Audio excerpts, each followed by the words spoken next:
That's what we need. Oh, unity. Oh, peace and unity. That's what we crave for. That's what we need. Arise, O compatriot. Listen right now to your mother's calls. Together we stand, divided we'll fall. So what are you waiting for? And now we ask the Lord, please help us stand together as one. Give us your peace, not as the world, so we can dwell in peace and unity. Oh, peace and unity. That's what we crave for. That's what we need. Oh, unity. Oh, peace and unity. That's what we pray for. That's what we need. The colors are many, but we stand for green. The linguas are many, but we stand for peace. Complexions are different, but our race is black. And the land is green, so we do not lack. The colors are many, but we stand for green. The linguas are many, but we stand for peace. Complexions are different, but our race is black. On the land is green, so we do not lack. And now we ask the Lord, please help us stand together as one. Give us your peace and not as the world, so we can dwell in peace and unity. Oh, peace and unity. That's what we pray for. That's what we need. Oh, unity. Oh, peace and unity. That's what we pray for. That's what we need.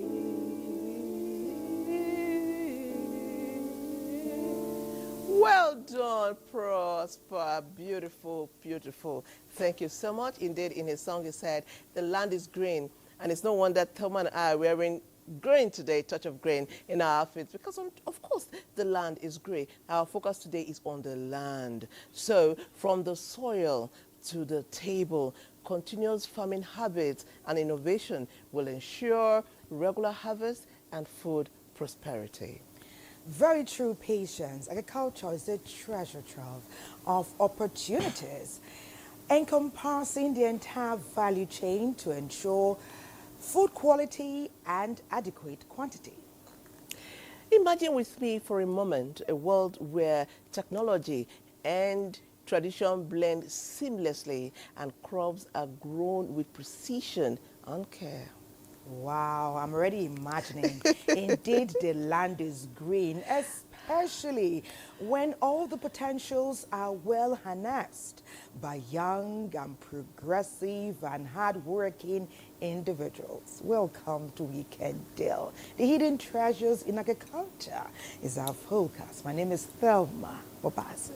And I am Patience Eloyi Abba. We are streaming live on TikTok and Instagram on NTA Network and on YouTube at NTA Live.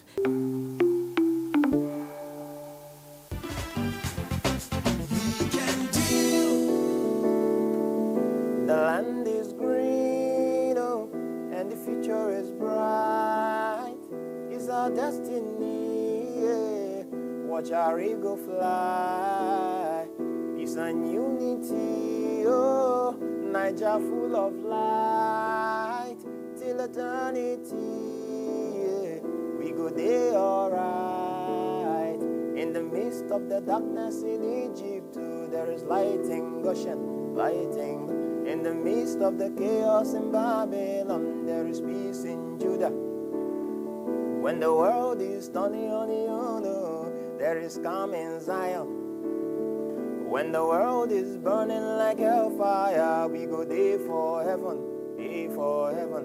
Nigeria is a land of promise, so if you give us time, you go see. Even when we fall, we rise again. That's so we be, that's so we be. Nigeria is known for our arts and culture, music and dance, our strong foundation. Natural resources, boku for the nation, creativity and even agriculture. We have the youth are the strength of the nation. With them we know we can secure a better future. We just need a little more education, and we are good to go, good to go. If we invest in agriculture, we are good to go, we are good to go. If we invest in education, we are good to go, we are good to go. If we can hope for a better future, we are good to go, good to go. If we can pray for our holy nation, we are good to go, we are good to go. 'Cause the land is green, oh, and the future is bright, oh. It's our destiny, yeah. Watch our eagle fly. Peace and unity, oh, Niger full of light. Till eternity, yeah, we go there alright. I say the land is green, oh, and the future is bright, oh. It's our destiny, oh, watch our eagle fly. Peace and unity, oh, Niger full of light. Till eternity, oh, we go there alright, 'cause the land is green. Wow. He literally took the words out of Patience's mouth earlier when she prospered Nigeria. And Prosper, his name is Prosper, a.k.a. Prospero. He took the words from her lips and actualized it through song and rendition. Yeah. Well done, Prosper. That was amazing. We continue to inspire ourselves together. And we often say, if you want to go far, you need to go as a team. So it's Nigeria together today on Weekend Deal as we focus on hidden treasures in agriculture. We've talked about harnessing the potentials, and we're starting right now with our background feature from NTA Abeokuta. Attracting young people to agriculture is key to our growth, development, and prosperity. NTA Abeokuta, please take it from here.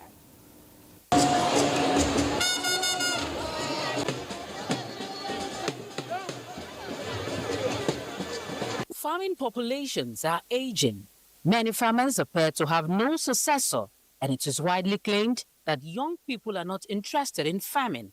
But things are changing. The world is evolving, and it seems like the youth are now going into agriculture. Because I think you would also agree with me that gradually we are already changing the narrative.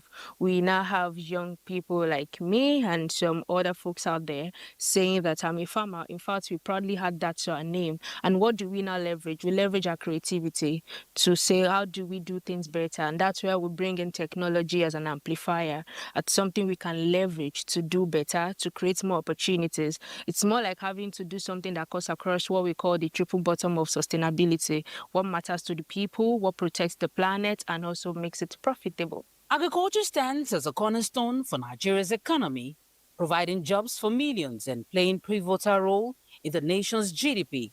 But despite its significance, a good number of Nigerian youth are not exactly lining up to till the soil or nurture their own agribusiness venture. Agriculture has been seen as a low-income, low-status profession, but the reverse is the case. Okay, recently we've seen like a real spike in youth engagement compared to then. Then, basically, we used to see our fathers do it, and it's one of the reasons why most of them want to give birth to more children so that they could, get them maybe engaged. So you hear people also say things like, oh, if you do doctor, if you do lawyer, if you do this, you are going to be rich. But one simple question, give me one profession on earth that has not made millionaires. So because in recent times, we have now seen that there are farmers who makes it big. And they're like, wow, if I can find where there is a proven system to make the money, why not? And because of this, you need to see young people say, oh, I think I know this person, he made it in agriculture. Because of that, they are going into, and they're now beginning to see that nobody's going to eat oil, nobody's going to eat data, nobody's going to eat maybe any other thing. Everybody will eat food. And they're like, okay, if we can get it right beyond planting on the business side of agric, we could make the money. Young Nigerians are transforming agriculture by adopting agri-tech solutions like precision, farming drones, vertical farms, smart greenhouses, aquaculture, and climate-smart agriculture, among others, which increases efficiency and yield results. Urban farming, as the name connotes, is farming in urban areas. So when you go to cities and you are planting, that is urban farming. Vertical growth systems is when you plant on stacked, let's say stacked buckets. We have vertical systems where you are planting on a stacked components, yes, something like that. So that is what, and it helps you minimize the space you have. Also, same thing as rooftop farming, where you utilize a space at home. Let's say you're upstairs and you have space upstairs and you are trying to use it for farming. So these are vertical systems of farming. Controlled farming is the use of greenhouses, where you use things like your shade nets, your insect nets to combat diseases that are entering your greenhouses. At the same time, give more protection to your plants. There is therefore need for all, especially youth, to go back to the drawing board and harness all the hidden potentials and treasures in the agricultural sector by being a part and playing their role optimally. Agriculture today is different from what we have always known it to be. It's no longer that job for the old person, neither is it the dirty job, neither is it a job for the illiterates. It's now taking a new shape. You have the use of drone technology in agriculture today. You have the practice of precision farming and a whole lot, greenhouse farming. It is just no longer the conventional way. Hence, it is now time for us to embrace it. It should no longer be left for the older generation because agriculture is the future and we need to feed our nation. There are lots of different areas or opportunities to dive into agriculture. People are even going into the processing, the young ones, the youths. This is an arm of agriculture that is currently very utilized. There is also the part of the sales, the marketing. Agriculture before was seen as just a one person's work where you do the whole tilling and also do the whole selling. But right now, you have people that deal with just tilling and people that deal with just marketing. There are lots of opportunities in agriculture and it's a time for young ones to be part of it. You don't want to be left out of what is happening or left out of the trend of agriculture. Everyone speaks beautifully of agriculture right now. Please come into that light, understand better what it is and choose your niche because agriculture is for the young ones. Thank you.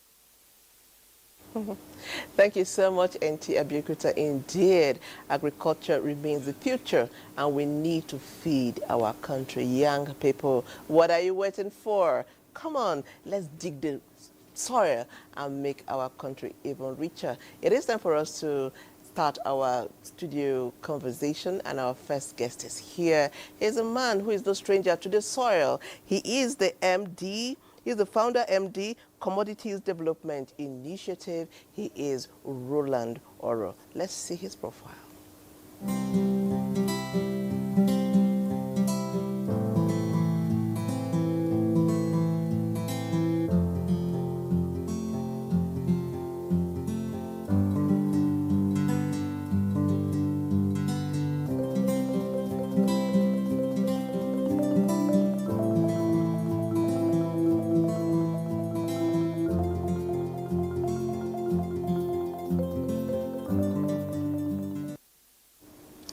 very welcome. Mr. Roland Oletuoro, welcome to Weekend Deal.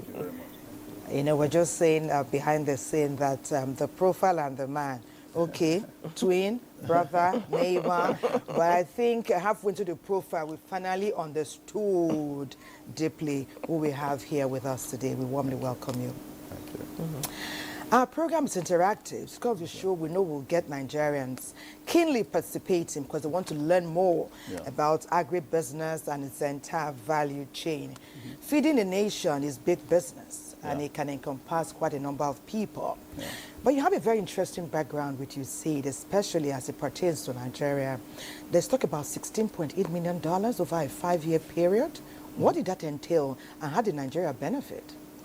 Okay, so I did 8 years with USAID from 2010 to 2018, basically designing, export agribusiness projects and trade capacity building, supporting SMEs in Nigeria, how they can, export to the US under AGOA. I'm sure you know AGOA, and that sort of exposed me to some of the opportunities and the challenges, in the sector, in the country. And the $16.5 million US dollar project was what we call the Nigeria Expanded Nigeria Expanded Trade and Transport Project, basically trying to improve the movement of goods from the port in Lagos to the north, and then looking at it also from the north. So if you're exporting from the north to outside of the country, how do we make our products competitive? Okay, how do we compare with other countries? So next was basically, increasing investments on what we call Lagos-Kano-Jibia corridor. All right, so from Lagos to Kano, Nigeria has 2 trade corridors, right? The western corridor, so from Lagos to Kano, that's the western corridor. All right, and then the eastern corridor from Port Harcourt to Maiduguri. These 2 corridors. So how do you increase investments? How do you increase production? And how do you trade, domestically and then externally? So Did you judge it a success? Did you change the narrative? I mean, yes. I mean, we did. We attracted investments in cashew, in share, in food processing, across the corridor.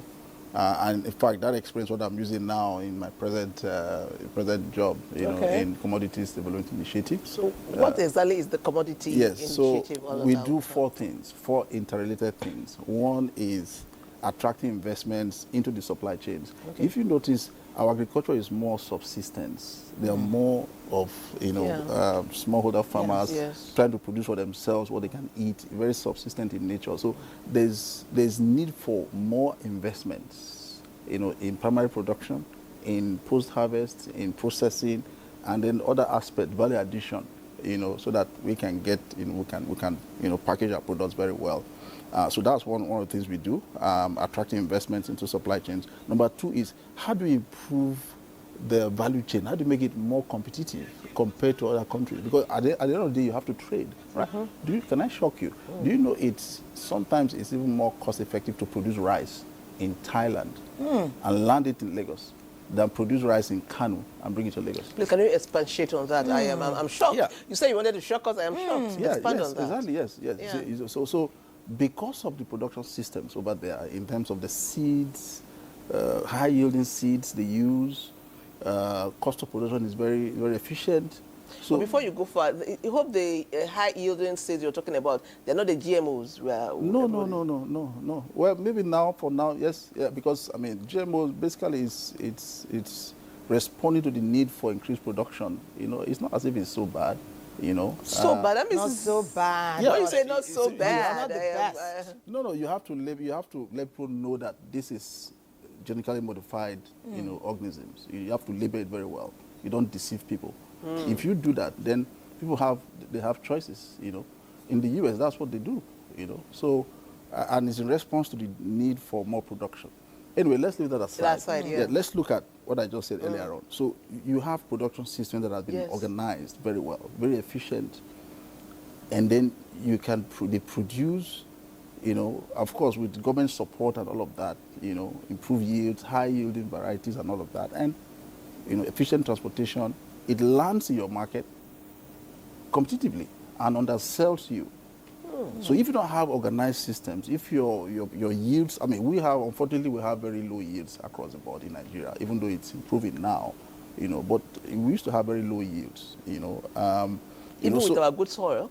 yes, with The good soil soil. I is mean, work. soil is The there, soil is but work. soil is there, but you need to invest in Yes. it. Yeah, you need to look at the soil Good health. fertilizer. You need to put fertilization so that you can get more yield. So these are the investments that countries have done over the years. And it's not just the government, the private sector, the government, all working together in unison to give value to the consumers.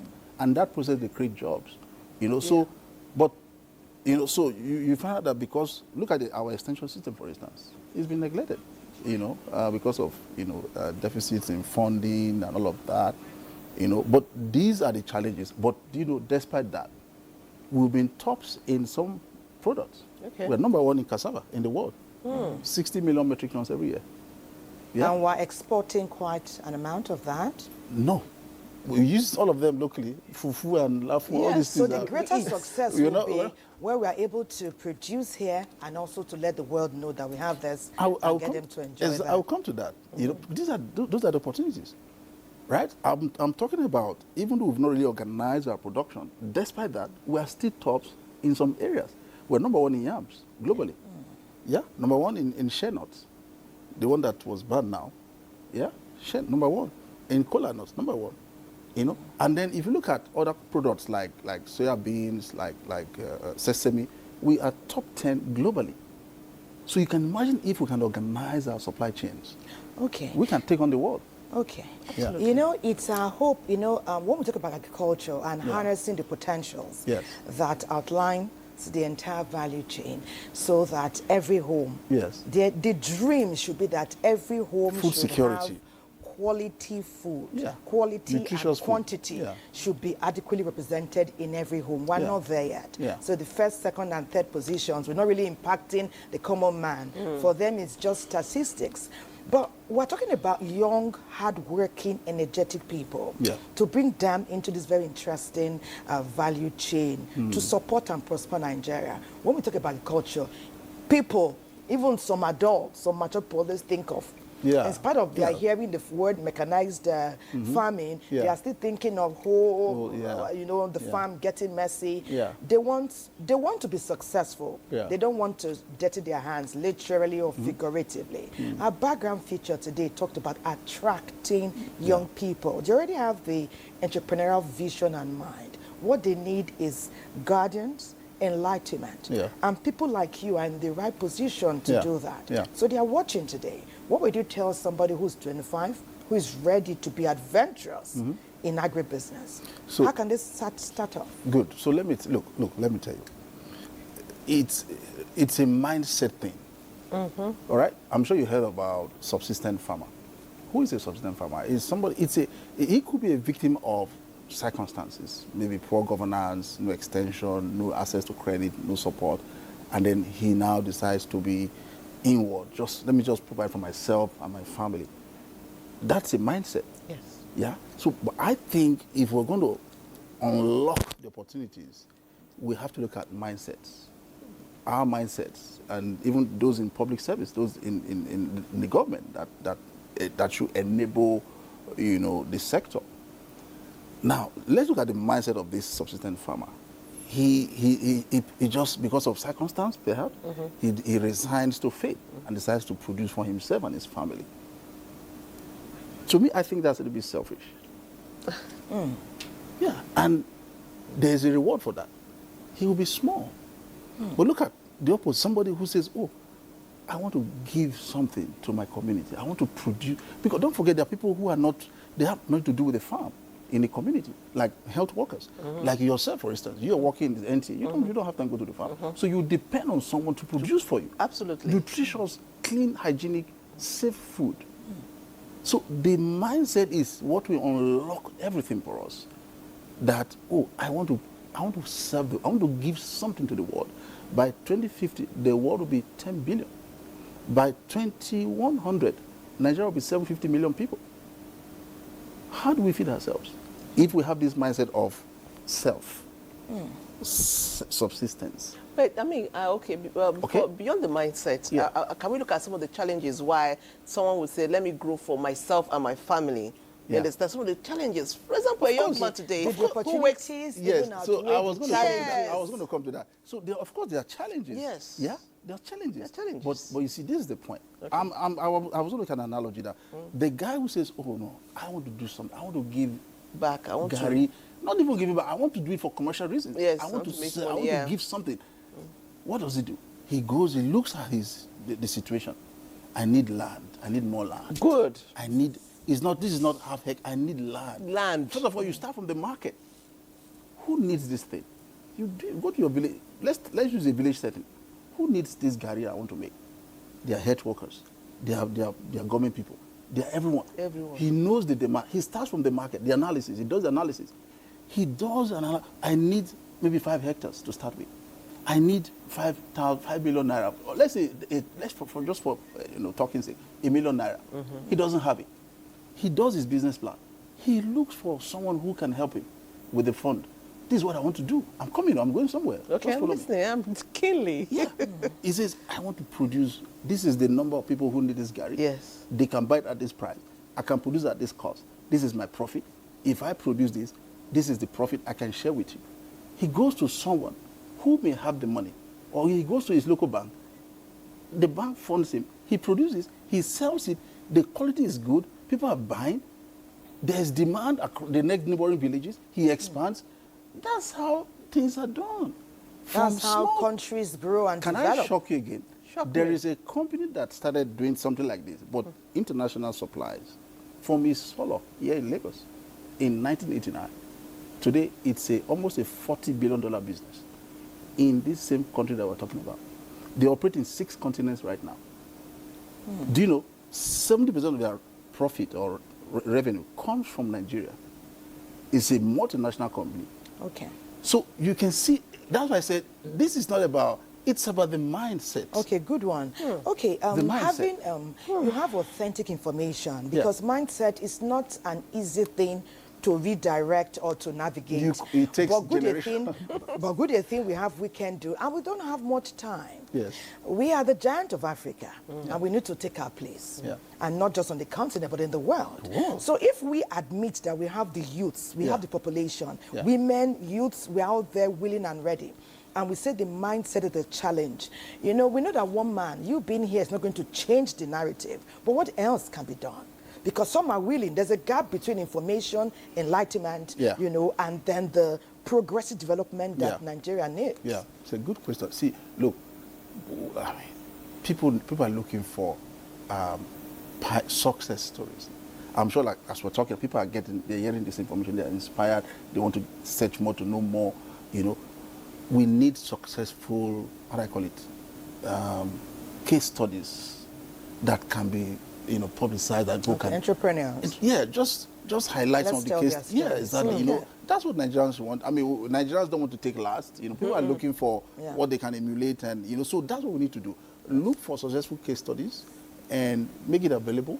Like I said, both the government has a Exactly. role to play, Yes, and yes. you also have a role to play. What you're doing, That's what we're doing, what we're doing. Exactly. Getting instances, people who may have some information, who have done something, who can share, give information to young people. Look, the opportunities are there, but I tell you, if we're going to unlock it, we need to look inward, because everything is inward. Inward. It's inward. That's We it. dare to try. Yeah. We need to try. Yeah, yeah. There's never a time where you have everything. No. See, when you want to give, I'm a Christian. Today is Sunday. What does the Bible say? It is more blessed to give Than to receive. Our mindset is to take. And the more you take, the less you become. It's a law. It's a law. And you see, there are people who are not Christians, but they apply this principle. Yes, and it works for them. It works for them. Look at the guy who imports food for us, the risk involved. He takes risk. He has to be rewarded. It's a law. He profits from it. The one who says, I'm fearful, I can't do this, you're going to be small. Inadvertently, they're limiting themselves You're in going the to be country. small. So what you say is what you reap. So I tell people, if we're going to change our lives, we have to apply principles. Okay, but I'm thinking about, is it possible for us at the National Youth Core Camps, they go there and harness young Nigerians who are ready Yeah. to... Let me tell you how we harness young people into farming. There's what we call in-grower schemes. In-grower schemes. Yes, in-grower projects. Where you, what does it mean? You have a block farm. Let's say this is a block farm. Yes. This is a farm of 1,000 hectares. Okay. Yeah, I'm an uncle, right? I'm an uncle. I want to trade. I want to aggregate everything. So I allocate this block farm to farmers, youths, maybe 2 hectares. Give them micro loans. They produce and I take it. So I give them market access. I give them inputs. I give them everything. And then I take it. So and that's industrial production, because they can grow their holding from 2 to 5 to 10. They can become large. So that's organized system. So it's existing right now? It's existing right now. And young people watching us can actually take advantage Yeah, of... but we need to have more of such programs. More, and that's where government comes in. And government is really doing a lot. There's a lot of reform right now. And a lot is going on. You can see the Bank of Agriculture has been recapitalized. We have an intervention fund. There's a company called, it's a government institution that, it's been enabled to provide funding for agriculture, because funding is required. It's true. And yes. commercial, traditional, look, let me tell you something. We need risk capital, because some of these things are new projects. They're not proven. You can't go to the bank, traditional bank, Yes, with such projects. I mean, there are laws in the central bank that says if a bank gives credit to an unproven business, the MD can go to jail. So why would the bank do that? So we need to look at how can we harness funding that can support new projects to take off. We have Nigerians that are watching, good evening, and messages are coming in. Yeah. We want to thank you thus far for the enlightenment. It's one thing to talk, it's something else to ensure that people proceed to actionable movement. Nigerians are speaking. Someone says, Nasir Bello says, good morning, Thelma and Patience, and our very esteemed guest. Please, I want to know if greenhouse can be improvised, because they are quite expensive. Yeah, that's true. It's very expensive. I think our background that it talked about greenhouse farming. Okay, someone says, hello, Patience and Thelma. My name is Fatima Abdullahi from Gombe.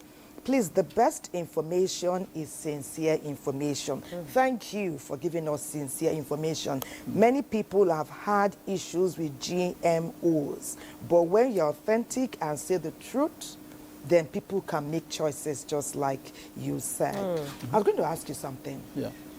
Because sometimes, as we're moving forward, we ought to take a look at where we have come from. Yes, very It is important. not that government has not purposefully earmarked plans and projects to help agriculture do its best to ensure that everyone will flourish and we will have food on our table. Many projects and plans have been done over time. Yeah. Perhaps they've not brought us to where we want to be. So when you wake up, it's your morning. Now we're starting to take a critical look at some things we have done and how to make it easier and better going forward. Yeah. There's an entire value chain for agriculture, for agribusiness. So if you don't want to farm, you can be in transportation, you can even provide capital. There's so much we can do. Yeah. You are one person who has wide knowledge and experience. You can't do it all alone. Yeah. Are you partnering with other people who have experience such as yours, so that the message can go further, faster, and make the right impact? See, you just hit the nail on the head. Partnership can help us a lot. Partnership. Now, what do I mean by that? Partnership means you bring in strengths from several sources. You're harnessing all these strengths to act. Because, look, there are challenges out there. I mean, there are challenges, So with partnership, you can address challenges. What we have done recently is to... you recall that last year, the Saudis came to Nigeria? They came. The Saudis, the Minister for Agriculture of Saudi Arabia came, and some very senior people from the agricultural sector. They came from Senegal to Ghana, they came to Nigeria. What are they doing? They're looking for source of supply for their own food security. Food and feed security. That's what nations do. So when they came, they were hosted by our Minister for Agriculture. That was last year, May last year. And the talk is, look, can Nigeria give us product? And I recall the guy said, the Minister for Agri in Saudi said something. He said it 3 times during the conversation. Can you give us quality at a lower price? That takes us out of the market entirely because we've not organized our supply chains. And most times our prices are always higher than what obtains internationally. So which means that we need to go back to the drawing board and do our homework. What we did was to form a partnership, with the government, with Federal Ministry of Agriculture. My company right now, we have been appointed national facilitators to fix some of the supply chains. We've formed a partnership, we call it Nigerian Soybean Partnership. We had one for red meat because they wanted 3 products, red meat, soybean, and alfalfa. We formed partnerships. These partnerships are public-private partnerships. So we work together to address. 2 months ago, we launched the National Soybean Policy and the strategy to expand soybeans. Nigeria is number 2 in Africa for soybeans, and they want 1 million metric tons of soybean meal. To do that, we need to increase production. Indeed. We need to do a lot, and that can provide jobs for young people. So now we have a partnership working with the government to see how we can increase production and then satisfy our domestic requirement and have enough to export. So the way forward is partnership. Because through partnership, you can harness all resources, you can address problems. Don't forget, we're talking about competition.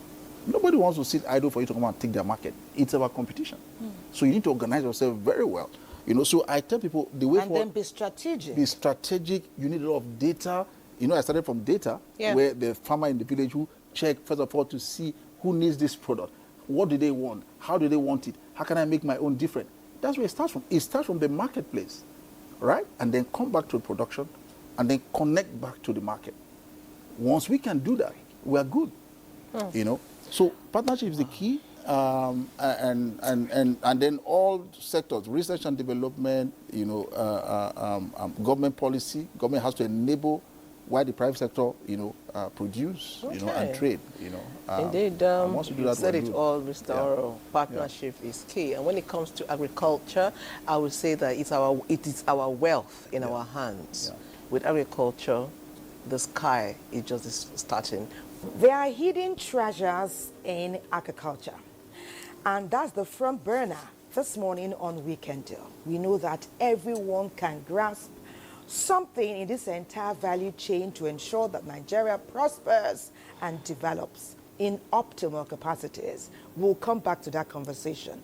But you've been enjoying the rendition from Prosper, aka Prospero. There's a lot more you can get to know about him, and that's why we're letting you know that through his profile play. His profile is next.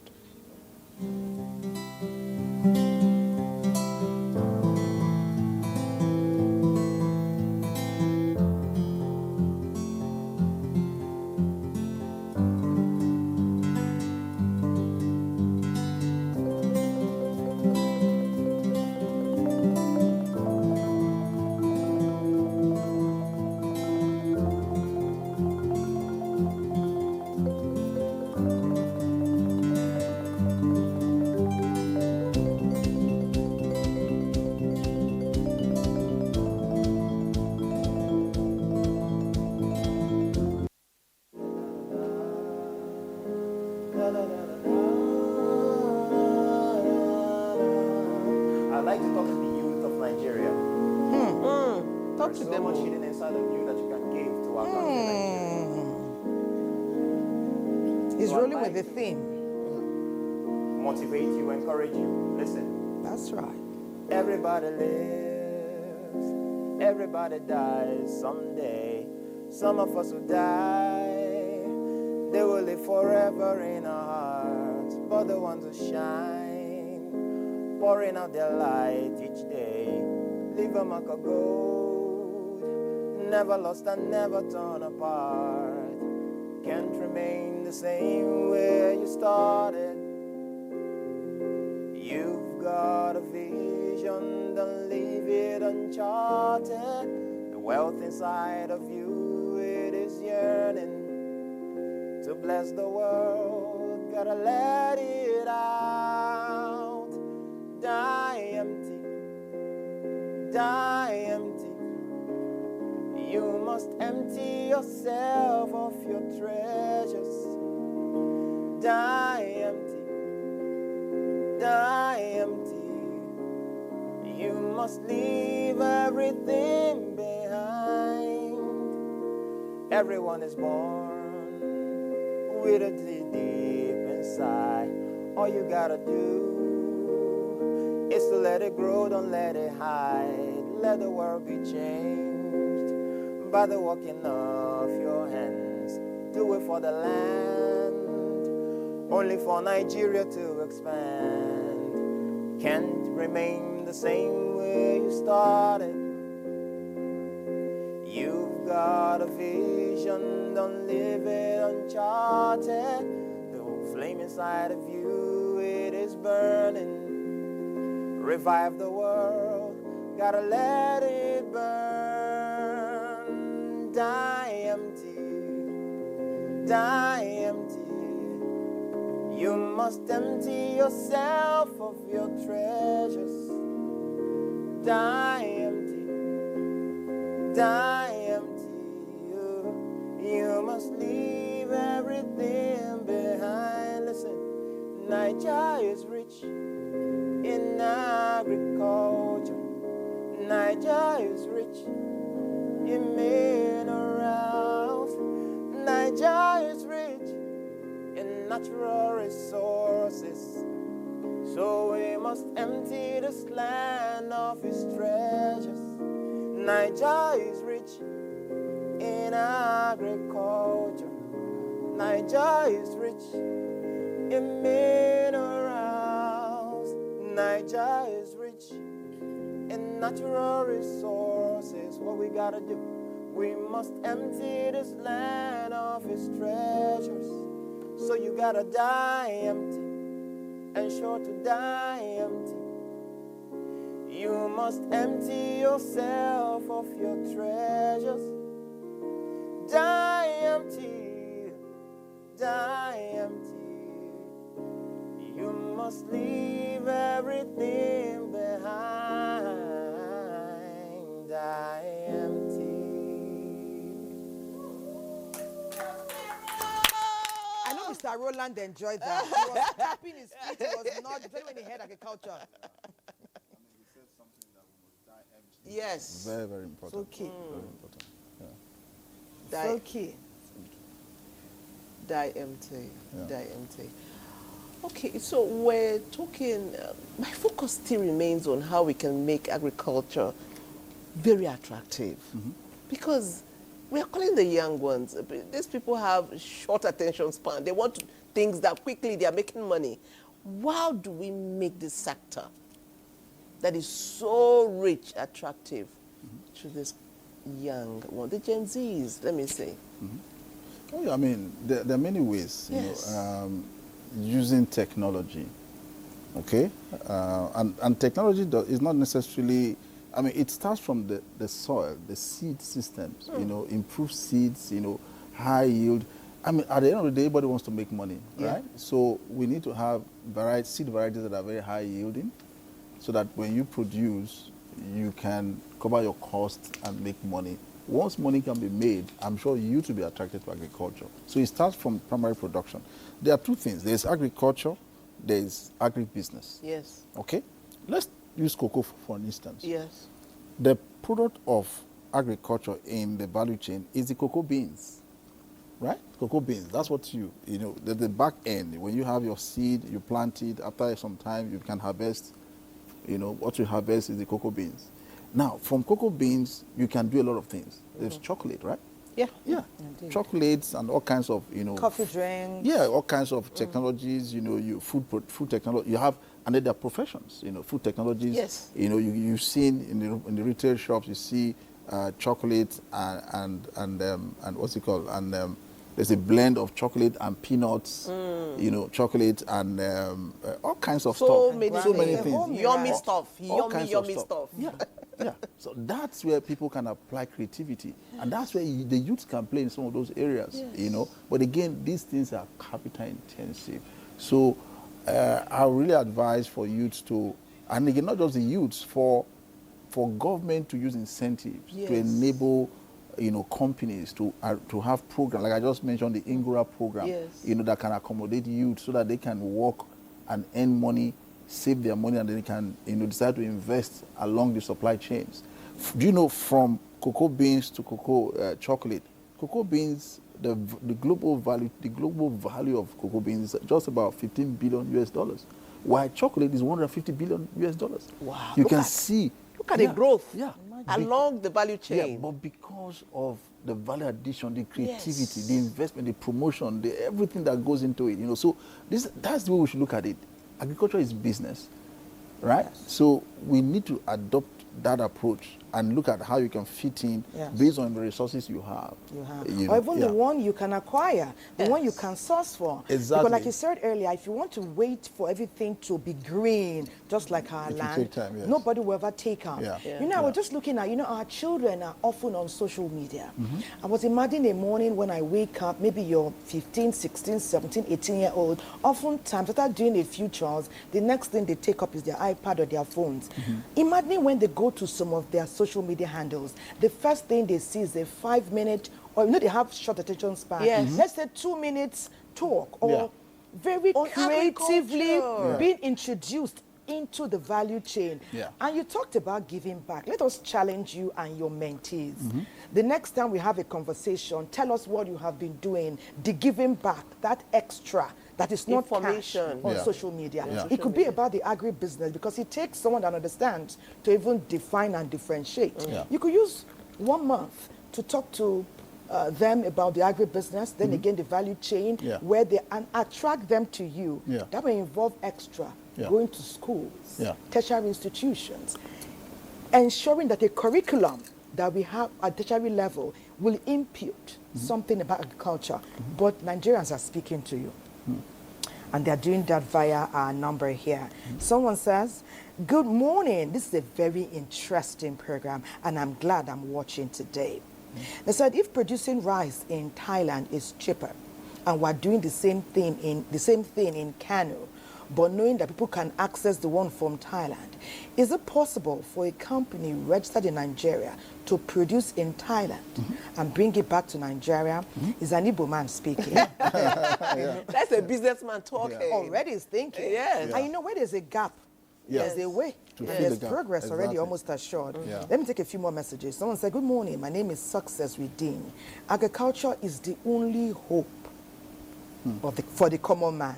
Many youths are willing to go into it, but capital can be a challenge. As the guest in your studio has said today, it's not easy to access land or even loan. And remember, I said the common man.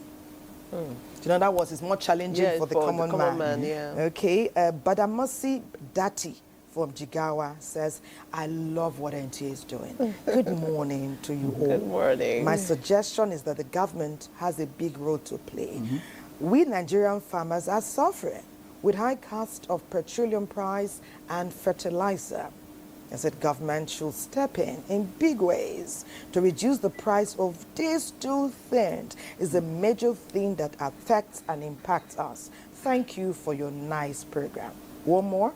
Though a lot more have come, I will take just one more for now.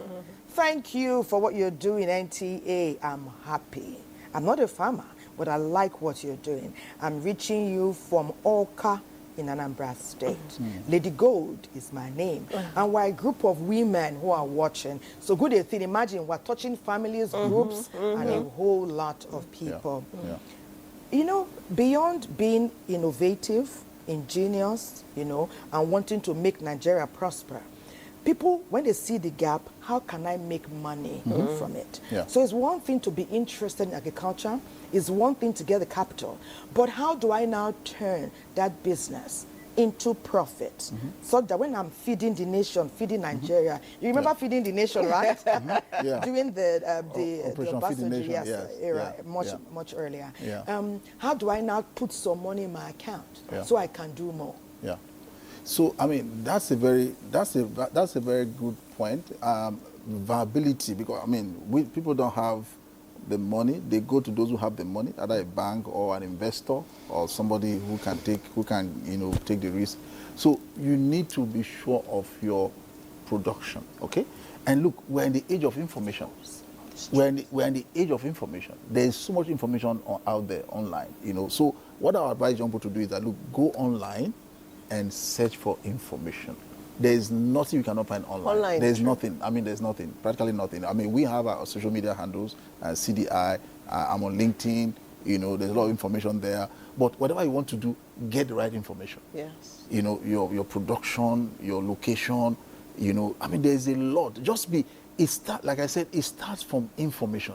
There is so much out there. There's And so much. information will start from curiosity. Yes. Exactly. You see, it has to do with the inner man. It's the man. You know, I mean, why would you go into something that you've not got enough information on? You're going to lose money. You know, so get all the information. Find those who are already doing it.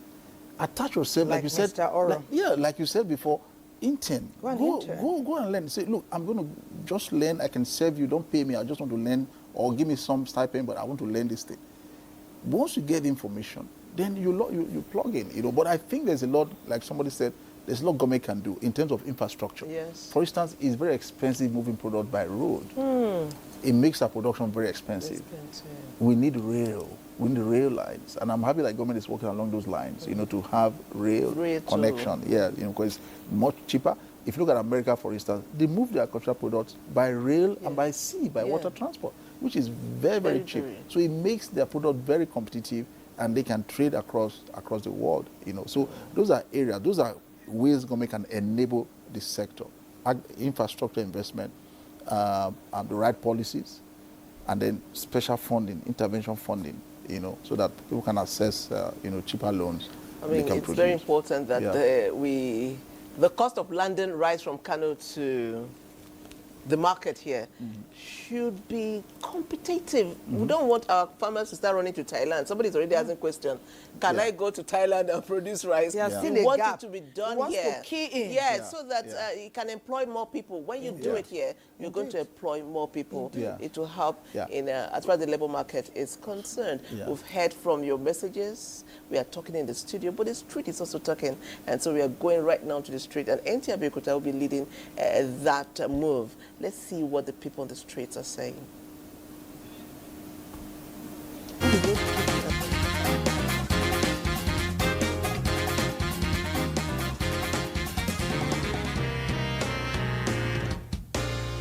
Before now, youth used to run from agriculture because we think that agriculture is a job for the poor. We think that agriculture is something that is meant for dirty people, because normally in the villages we see people wearing dirty wears to the farm. But coming here, I've seen that agriculture is not all about hoe and cutlass. There's more to agriculture. So we've learned how to construct greenhouse from the scratch, and we've learned soilless farming. So, I mean, everything, we've seen automated farming. So it's not just about going to the bush. Farming is for everybody. Farming is for everybody. It is not just for our parents. It is not just for the old people, and it's not just for the poor. As a young man or as a young lady, you can also do farming. Yes, you can go into agriculture, and if you have the money, please do well to go for greenhouse farming. I'm an event planner looking forward into agriculture. The idea is to feed my guests. I mean, what I produce, what I grow. I want to grow what I feed my guests, be it 1,000 guests, no matter the population. I want to be able to grow what I feed them. I mean, I want to give them healthy food. Nowadays, there are a lot of opportunities in agriculture. And we have, I mean, there is, will I say famine? There is hunger. The rate of hunger in the country is very, very high. So I feel if youths can venture into agriculture with the advent of irrigation technology, I think farming will be more easier for youth. So with this opportunity, youth can come in more. Yeah, I'm a makeup artist. My mother used to farm, just normal farming. And then I used to tell her, Ishiagbe. Me, I don't like Ishiagbe. But I never knew I'll find myself in this kind of field. It's very, very interesting being here. I'm a farmer here in Soilless Farm Lab, but I'm also a cinematographer and video editor. Agric is something I've always wanted to do. I've learned that you don't need to wait for rainfall to farm. You don't need to approach farming the conventional way, the way our forefathers did it, which is actually not a bad way. Agric is a lifelong thing.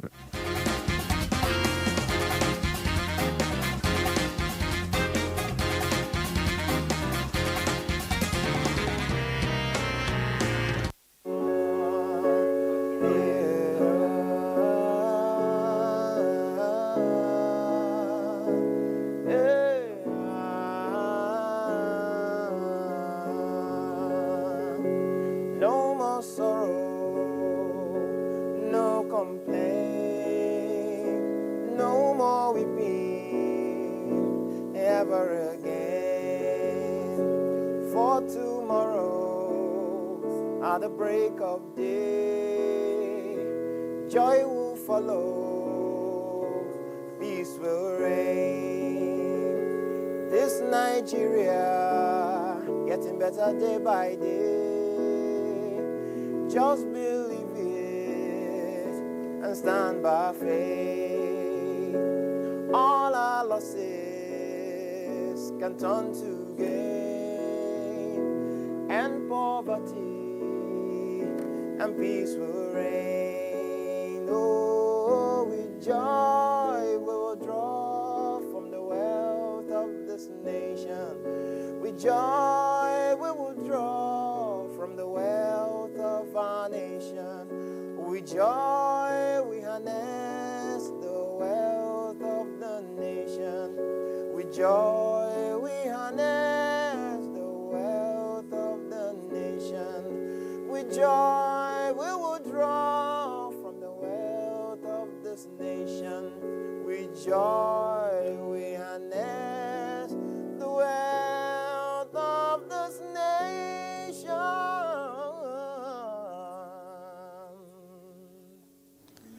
Oh, Prospero. Woo, Prospero! Up in his game all the I time. think Prospero was determined to welcome our friend, Mr. Jerry, in a very special way. And he liked the way the conversation was going. Prospero, you are quite ingenious. You have tuned into our focus for today, and you have, with one song after the other, ingeniously captivated the audience with our focus on our topic. Well, we want to welcome another guest. Mr. Jerry Toby is here. He has over a decade experience in agribusiness and spearheads transformative initiatives that tackle post-harvest loss. That's yet another dilemma our farmers also face. But his profile is next. Thank you.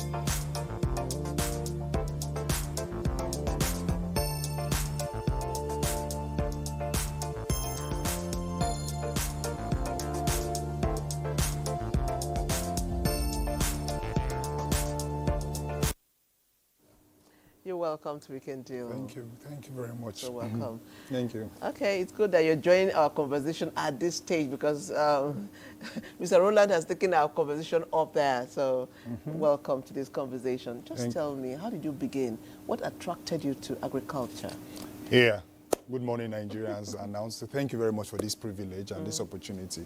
You know, as a young guy that saw the necessity of 3 things. I tell people there are 3 things that moves me in life, and that is 3 things that are actually very important: food, shelter, clothing. And I asked myself the question, you can do wearing a clothes for more than 50 years. I saw somebody that said, well, I'm still wearing my wedding clothes for more than 30 years. You can build a house for more than 100 years, but you can't. You have to keep on eating. Everybody need to keep on eating. And I saw that it was actually I call it a ministry that I've actually been called into. So basically, I started as from undergraduate back then when there was ASU strike. There was always this ASU strike, and I saw that everybody is complaining there is a problem in the nation, and I saw the opportunity in this ASU strike, and I said, oh, can I take this opportunity? And I went to the back of my farm back in Obafemi University. I started doing some little stuff there. I planted cassava, planted potato, planted tomato, planted corn, planted different things. And from there, I took the journey. I said, I need to expand it. I need to create more solutions, not just the way a persistent farmer actually does this thing. I'm a graduate, and I should be able to do something amazing. So from there, there were a number of things that happened between that time. You know, I had to meet a farmer that were farming around, security guys that were around the school then. And I asked, okay, what is your problem? Like, why have you not scaled up your production? And one of the things I discovered were just 3 things. Number one, it was a cassava farmer then. He told me he had problem with access to to funds, which is access to capital. He also told me that he had a problem access to market, and also the issue of value addition and also what is post-harvest loss. And I said, oh, well, I can't solve all your problem, but I'm interested in those 3 problems. If you can solve that 3 problems critically, you have actually solved at least 70% of the agricultural ecosystem. And I said, okay, good. Can I start with access to capital? Basically, in 2018, 2019, I co-founded a business with a friend of mine, and we started doing what we call raising the capital. I know that was the time of crowdfunding, trying to raise funds to actually help farmers. Yes, there were challenges that time. In 2020, COVID happened, and I can tell you it was a lesson. As a young guy, I was just maybe 21, 22 as a young guy, but thinking the future that, oh, I'm not just going to only stay here just collecting money to do this, doing these programs, but I'm actually going to expand into solving critical problems, access to market, access to credit for these farmers, and also solving other solutions. And I want to just say it to finalize this. One of the things that got me rooted or grounded in this agri space was basically as when I had the privilege of traveling for a conference. They call it the Meet the Farmers Conference in Dubai. And as a young boy, first time going to the Middle East, and I was like, oh, let's go and explore. People that I actually been farming ginger since then. And I went there, and I was so inquisitive and asked this great guy, this Arab guy, said, excuse me, what do you guys actually use this our ginger for? We just sell it to you. You guys want to buy ginger in raw form and everything. He said, all they do is grinding. I said, you just grind? Yes, you say you grind, they package it and sell it to Europe. Or maybe convert it to oil, or convert it to this thing. And I said, is that all you just do? He said, yes. I was like, okay, why can't I do it in Nigeria? Number one, I'll create more jobs for people. I'll create more opportunity for people. A lot of ecosystem is in between. The social media, the marketing, the branding, the person that will produce the package, everything. There was a lot of job opportunities for them. And I said, no, I'm coming back. I went back to my ginger farm. I said, no, I'm no more exporting it in a raw form. I want to start taking this ginger, packaging it, processing it, branding it. I created job for the designer. I created job for the students. Currently, I'm training over 10 students. Yes, I don't have fund, it's my own personal. So I bring 10 students from the university of where they are. They come and do internship in my place. I create job for people that are doing marketing. Because I have my sister, my brothers, and my friends that are actually in Lagos doing marketing for my product. So I'm creating jobs for people. But imagine that I just carry the raw form and take it down there. All the time. All the time. So those are the things that one of the things that grounded me. You know, funny how I was going to ask Christian, I was going to ask Mr. Roland, because ginger is so expensive in the market. Yeah. You come to the people selling ginger, just say a little on their table, and you ask for 1,000. They practically just pick some few and give to you. 1,000 is two. And I said, what's happening to ginger that I used to buy 500 and I carry a whole lot home? So is this the reason why ginger is expensive in the market, or is there something going on in the ecosystem? So I think this would be a very good opportunity to answer this question. Okay. I've been seeing a number of news online and a lot of, I call it some unfounded information. People did not do their research. So for the issue of ginger, ginger in Nigeria actually started having a problem back 3-4 years back. Okay. And it's actually been growing because people have not actually paid attention to it. So we have been using the same seed where we have been actually from the seed, like using our seed. We carry this seed, we use it again. Then ginger has already started having this issue, and a number of chemical inflows started coming in. People started using some adulterated chemical that started affecting this ginger, and it spread. There was an issue with the rhizome in 2023. It affected almost the southern Kaduna, all the great place where ginger, and the fact that all this seed came from this place. Even me myself that farmed, I put some at the back of my house here in Abuja here. I also had some little issues, but this issue of ginger was actually caused by the rhizome decaying. We lost almost 80% of... Where are we now? Is it getting better now? So it's not getting better because I see it that it's not getting better, I'll be honest with you. There's no large investment into seed. Okay, good one. And that's what he was talking about. That's what you will now tell our viewers. Yeah. You would tell them that we need more investment in that regard. But that's what Mr. Roland has been saying. High yield, he's been talking about it over and over again. Okay. Yeah. But for now, we're going to NTA Makadi. NTA Makadi has been talking about processing agricultural products. When we come back, this matter of ginger, 2 for 1,000. It's no longer funny. And you know it's so medicinal. It's not funny. It's so medicinal. Anyway, NTA Makodi, tell us about the processing agricultural products that you are focused on at this time. The hidden treasures in agriculture lies in the multiplicity of products from a particular product when processed from its raw state to a golden one. Processing agricultural products is an age-long practice where farmers processed and preserved their farm produce using local barns, which later transcended into modern silos and equipment. When it comes to the industry in Benue State as regards processing, Benue State is a producing state because of the impediment of lack of access to raw material, lack of electricity, lack of industries for processing. We rely on small and modular processors. These are basically in the range of women groups and some few youths and some few private sector players playing in the processing industry. According to the Free Encyclopedia, processing agricultural products extend food shelf life, makes food safe and more nutritious. In Benue State, where yams, corn, cassava, and palm fruits are produced and processed in large quantities, after cultivation, harvest takes place after a particular period and gives way for processing. Cassava gives us chips, which are processed into flour. Fufu, popularly eaten by natives as akpu and gari, which is also widely accepted, amongst many other products. Maize gives flour, pap, cornflakes, etc. The palm fruit is a staple in many industries.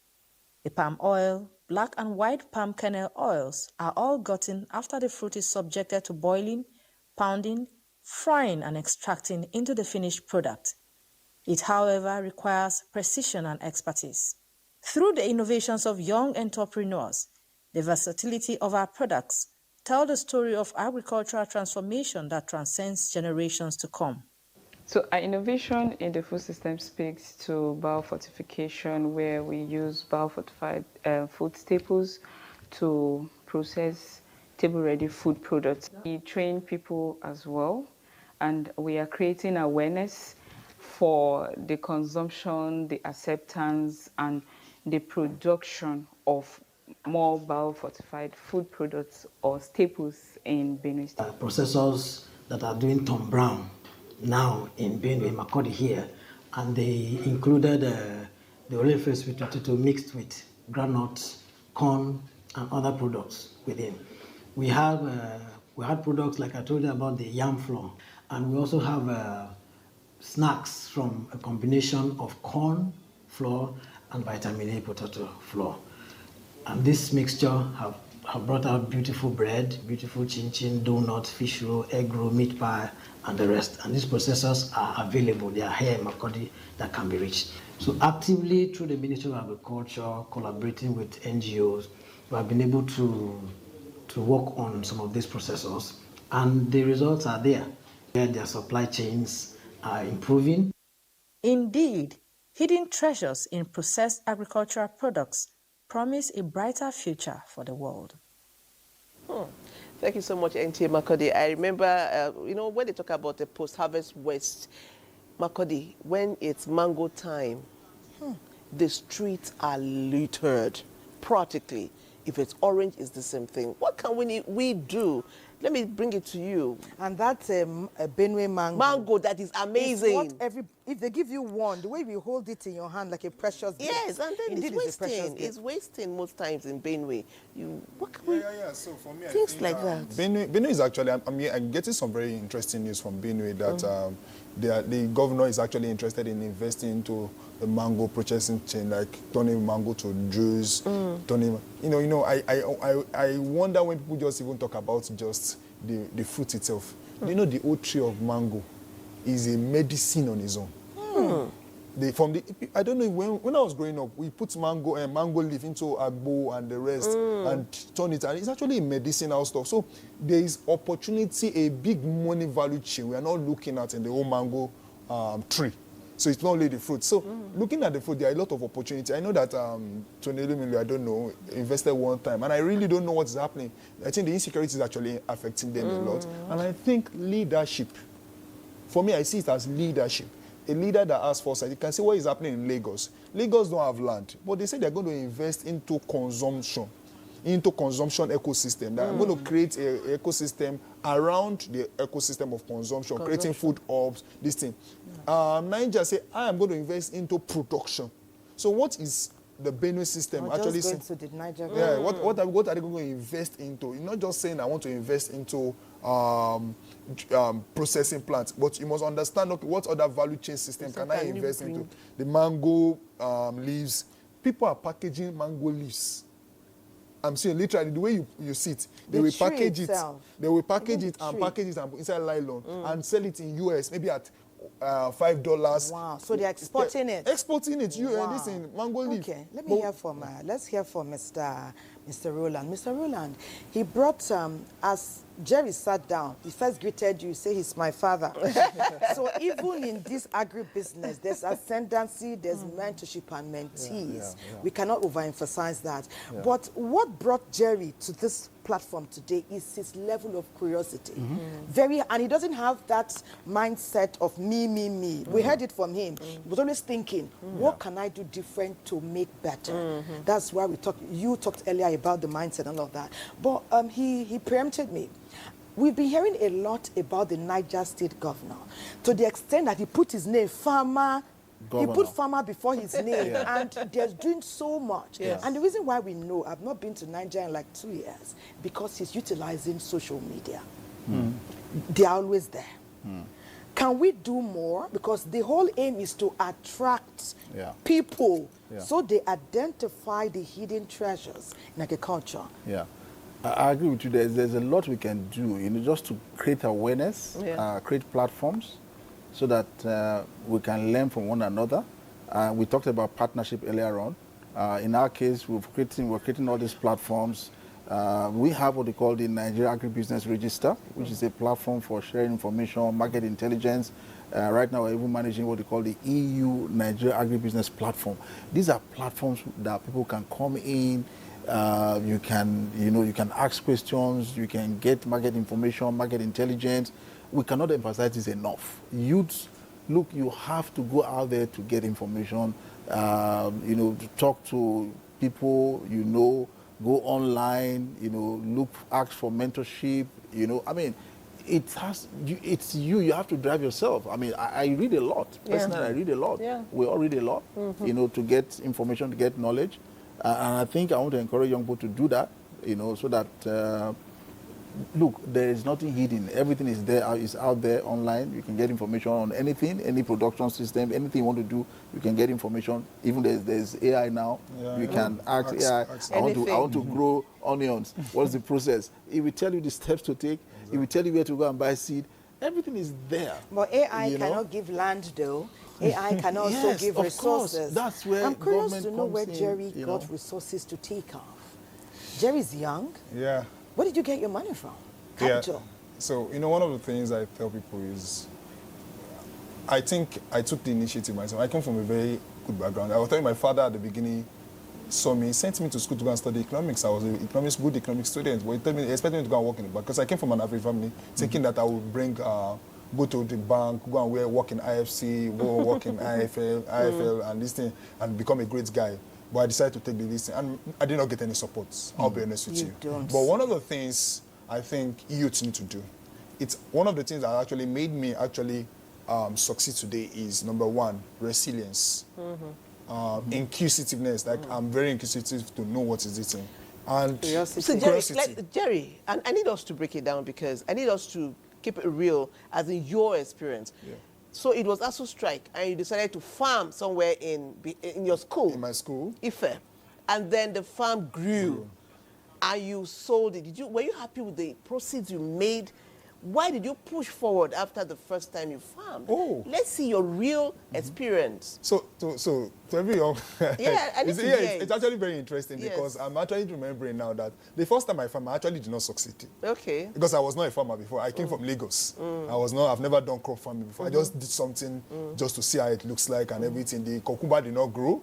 The maize grew, but it did not grow so very well. But after that, I think I knew that I knew there was a future for food. There were people like Akunmi Adesina was saying, and I just love what he was doing. And ADFB. yes, and I was just like, retired. and I was just looking at those guys, and I was like, there's a future in this thing. And somebody told me, he said, "Oh, guy, you are interested in this? Come to Kaduna." Really? Yeah. I left Kaduna. I left Osun State 10 p.m. that night. It's actually a very interesting story.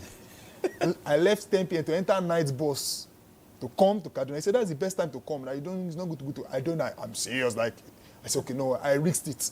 We did not see normal bus. I entered J5 that day. It's not, so you know that. Were you alone?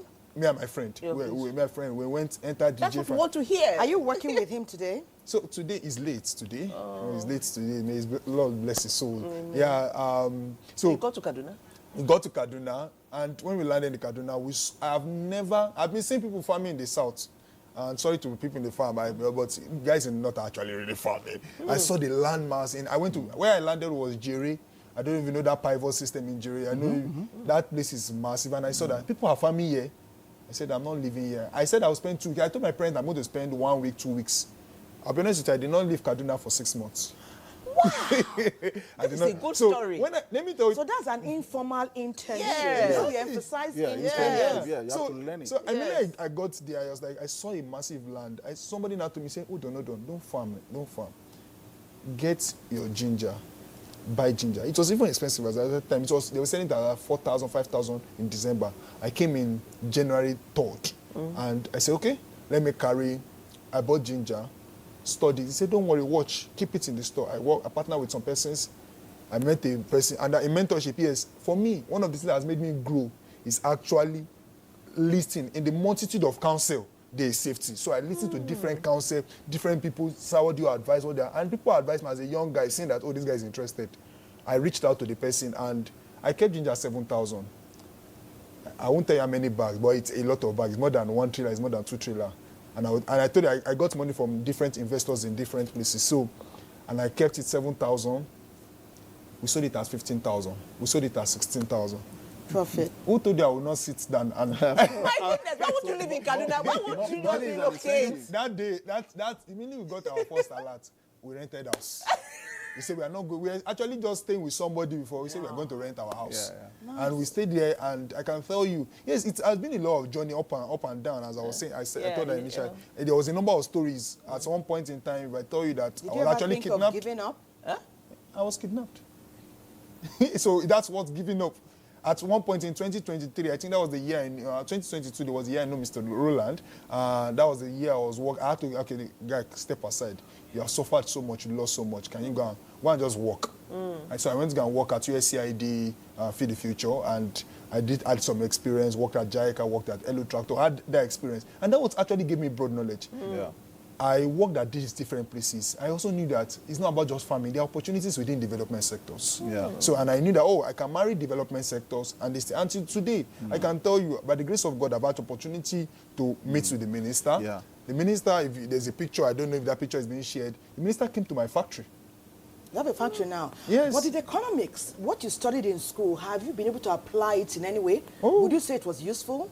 Yes, I would say it was not useful. It was useful because if you look at it, for every businessman, you must understand economics. Economics, yes. The business side of it. The business side of it, you must understand it. Because it was economics I played at the beginning, because I understood the trends. What was the market players at that time? Why ginger was 7,000 and why it would go to 14,000 when they assured me. I did not just listen to them. I took it rational and I said, okay, if what could have actually, there was a higher demand, lower, I did the demand and supply mathematics and everything. So there was actually mathematics and the economics behind whatever I'm doing. So it was actually a play. But yeah, are you saying that, so what someone study? I tell you, I said the future, I told my other young guys, I said, your future is not dependent on your course of study but on the course of how you manage life. So it's not about what you feature. Can I say something about? He said something about. It's good. I'm happy for you. You made profit. Yes, sir. On ginger. Yes, sir. You bought at this price. You sold at this price. Now, can I say something? And that's where sometimes we have issues in Nigeria right now because all of us now become very speculative. Exactly. Oh, speculations. Speculation. Yeah. So what people do is They they hoard. wait for the season to start, and then all kinds of money goes into the bush. What happens when too much money chases too few goods? The price goes up. We are not producing enough, but we are more of speculation, and then it distorts the market. So there's need for us to produce. We need to produce. We can't leave farming for smallholder farmers. I've come to realize that farming needs 5 things to be successful. 5. 1, farming is a science. It's not just passion. Yes, It's I had an experience where we're doing, right now I have a 10-hectare farm in Mokwa, Niger State. We're producing grasses, animal feed grasses. Wow. Yeah, for export actually. I've never heard of that. Oh, yeah, There's benefit. there's a lot of opportunity. Look, Just grasses for animal feed. Fodder. It's called fodder. It's a $4 billion business globally. 4 billion. Just growing grasses? Yeah, grasses. But it's And you export it. yeah, it's capital intensive though, because you have to fertilize it. You have to do it. So we have an agronomist on the farm just planting grass. The grass animal grows feed. anyhow now. Why would I be spending not money that. on it? No. See, I mean, that's the problem. That's another problem. You see the Fulani goes around, you know, they feed. They say, well, the mentality is that those grasses belong to God, the water belongs to God. So you can enter somebody's farm, which is not right. Yeah, you're right. And why will you take animals going around? Rather, animals should be fed. Right. Bring the food to the animals. You can maintain their weight. You can have good yield on the meat and the milk and all of that. You can say right now our milk yield is the lowest in the world. Our meat, the beef yield is the lowest in the world because we're not feeding them enough. But that's another day's discussion. Now, the point I'm making is that, look, we need to produce more. I was saying something. Farming requires 5 things, right? Yes, sir. 1, it's a science. An agronomist must look at the crop every day and see the health and advise and take remedial measures once something goes wrong. It's a science. Initially, I got somebody who is a range specialist, 35 years experience. When the crop did not come immediately, he didn't know what to do because he wasn't an agronomist. You see that? Yeah, he was confused, and I'm not an So even agronomist. you, with your vast experience, you are still learning as you invest. No, there are different fields of specialization. Yes. I'm a development specialist. No, I mean even you. You say you Yeah. brought somebody first. Oh, yes, who of had course. Yet you now had to now get the accurate person who Exactly, could and that's an deliver. investment because Yes. he has to be paid salary. Agronomist, he has to be paid to do his job. And So paid farming, well. that's the next point. Farming is capital intensive. Exactly. It's money. Then number 3, it requires management. Management. Yeah. Effective Project management. management. When it's time to apply fertilization, you have to apply it. When it's time for input, everything. So management, everything has. Then farming requires good markets. Then finally, farming needs an enabling environment, policy environment, Very to important. make it work. Now, guess what? The smallholder farmer do not have access to these 5 things. True. And we left farming for them. So we're not. You can see, that's why we have what There's we a have. gap. That's why there's a So gap. we need to change all of that. We need bright guys like this, and all of you come into farming and then specialization. I'm a believer. Specialization. You know, bright and You know? bright and courageous. Yeah. It takes a high level of youthful courage Yeah, yeah. to look in the direction that he looked and to keep looking Yeah. in spite of the challenges. Exactly. But there's more. You know, I was just thinking, all the time that Mr. Additional was at AFDP, how did Nigeria exploit that connection to impact us positively? But that Quickly, can you share your views on that question earlier asked by Thelma? I mean, Aki Additional, he was a very dynamic man. I mean, right from when he was Minister of Agriculture in Nigeria, I mean, we saw what he did. His impact, his footprints are still being felt. And then he moved to the bank, the African Development Bank. There are a lot of things he did for the country, but I think one of the flagship projects or program is the Special Agro-Processing Zones project, which is an African-wide project, and Nigeria is a key part of that. And I think recently, before he left, before his tenure ended, they've just commissioned the first phase. A few of the states have started. So we're hoping that with that project, we'll see a lot of integration in the supply chain. Basically, it's an infrastructure project, to add value to several, agricultural products, in grains, oil seeds, and several states are participating in it. Including Niger State and Cross River, several states. So I think we hope the person at the helm continues. Oh yes, yes, Yeah, yes. that's continuity is always key to programs like that. Okay, I'm going to come to you, Jerry, and my question to you would be: you're a young person. How are you going to attract other young people to join your train? Yeah, so basically for me, I'm actually running what we call a small program in my own constituency. Okay. Not when I say my constituency, I mean in my own small capacity. Okay. I'm actually creating a program called the Youth Spice Up Project. Okay. The Youth Spice Up Project is actually derived from encouraging young people in either undergraduates, recent graduates, or people that are unemployed, young guys within the age of 15 to 40. Yeah, so, and I'm giving especially 85% of them is actually women, that's females. And one of the things I'm actually doing is actually to train them on value addition, all the opportunities within the agricultural ecosystem, within the, that's maybe from branding to marketing to media to content creation to processing different value addition. Is it shea nuts? Is it ginger? We're going to start doing the chili oil, chili sauce. We're going to start doing the potato flakes. We're going to be doing a number of things within the value chain. So I'm training them up, and I'll be honest with you, I've actually been doing it just 10 to 15 persons per month at a time, as that's with my little or no funding. Resources. And I'm hoping to scale it up. I have the opportunity of training up to 200 people in a month. For it, I created a 3-month course so that I can do 3 months. So we are going to be happy if there are people out there looking at partner with us to see how we can actually grow. So that's my. It seems the keyword today is partnership. Yes, good one.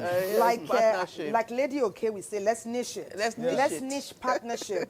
Okay, Nigerians are watching from all over the world and they are keen in. Someone says, well done NTA and good morning to everyone here. It's an interesting topic for the nation's growth and development. Let's talk about moving bulk cargoes via rail. I think Patience mentioned that, barge and trucks in and out of the Lagos port. He also said that, Mr. Roland. The sector is very vast and needs more ingenuity, more creativity, and more vibrance to keep the value chain moving such that growth and development is felt. This is coming from Nura Musa Wagani from Lagos. Mrs. Grace has been here. Take my message. I sent you a message. Thank you, Mrs. Grace. We'll take it now. So your program is a very nice one. Agriculture is a target, is a continuum, and everyone must come on board in whatever level that they can. He said, but the cost of transportation it's challenging many people, and it's also leading to high cost of sales. That's why products are constantly on the rise. Dear NTA, you are doing a good job. Well done. Agriculture is good, but government can and should do more. There should be a special bank for farmers. We know about that, the Bank of Agriculture, to get soft loan and less interest requirement. Wisdom from Taraba. Agriculture is the mainstay of Nigeria, so says Ole from Edo. The government must subsidize products indirectly and directly by providing for those who are interested and can close gaps. There are many more, but we thank you for bringing all the messages in. Okay, thank you. Thank you so much, Mr. Roland. Thank you so much, Mr. Jerry. Master classes all the weekend. Wow. Okay, another master class there with Mr. Prosper. Mr. Prosper. Let's do this. Take us there. This green land. Let's hype Mr. Prosper with applause. It seems he's been creating the lyrics. Yes, Wow. Okay, green. Well done. Green is our color. Green shows us life. Green is our culture. Green is our flag. So agriculture, this is our pride. Let's work together to make it fly. The land is green, as we can see. The grain is our treasure.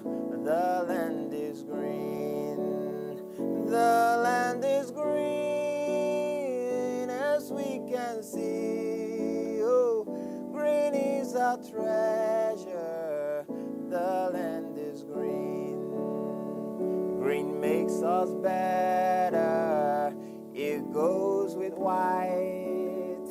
Green makes us stand out. Green takes us high.